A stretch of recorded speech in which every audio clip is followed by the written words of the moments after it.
So it's been a while.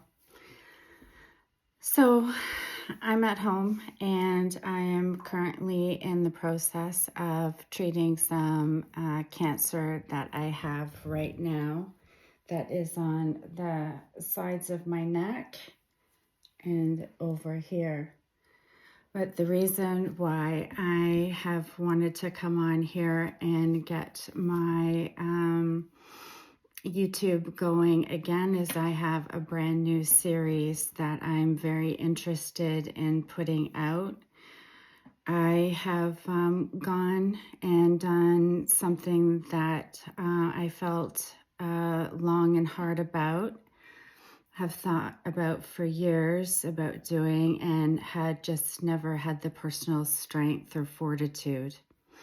So in December of 2023, I went to the police and I reported what happened to me historically from when I was a child and what happened to me in my family of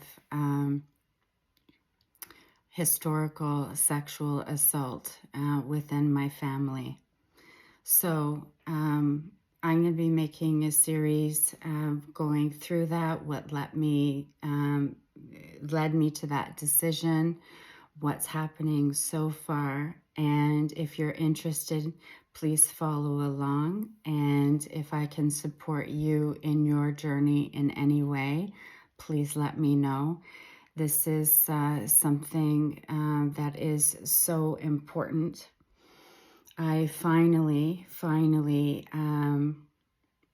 felt that I should not feel guilty to anyone who is alive and was there back then in the 80s when my stepfather was abusing me.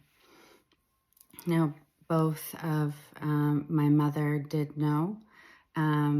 My stepfather, obviously, and a few other people I did make aware. And they did try to get me help when I was little, but unfortunately, that help wasn't available to me. For whatever reason, I can't really speculate why my mother wouldn't have, chosen for me and for my safety and my little brother's safety, but that's what happened. So from the time I was 10 years old, I was groomed by this man who ended up marrying my mother. And by the time I was 11, he began abusing me. The abuse lasted for over 7 years. And he used various threats and various punishments to keep me right where he wanted me. So saying all of that, this might be a hard road to go down with some people. With me, it's certainly been a lifelong, it's been hard on my mental health at times, very, very difficult.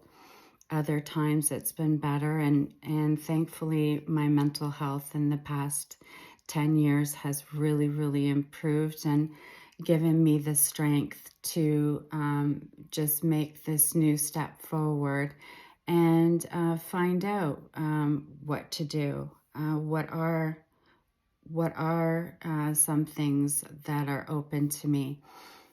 So a very good friend of ours is on the police force, and they were able to let me know what my choices were. And I drove back to Cobourg, Ontario, where it happened, and I disclosed to a police officer, a detective, for the first time since I was 12 years old. So that was challenging, very challenging. Of course, speaking the truth is exceptionally important to me. Making sure it doesn't happen again is something that is very important to me. Um, I'm not sure whether it did happen again to another person. I'm not sure that I'll ever find out or not. The police, that's not something in their purview they're able to help me with.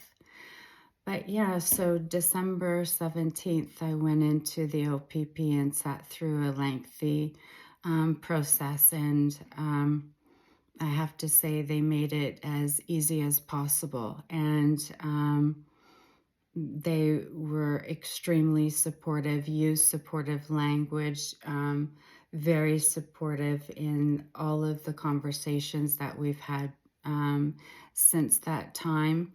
And yeah, so that's the first part of my story.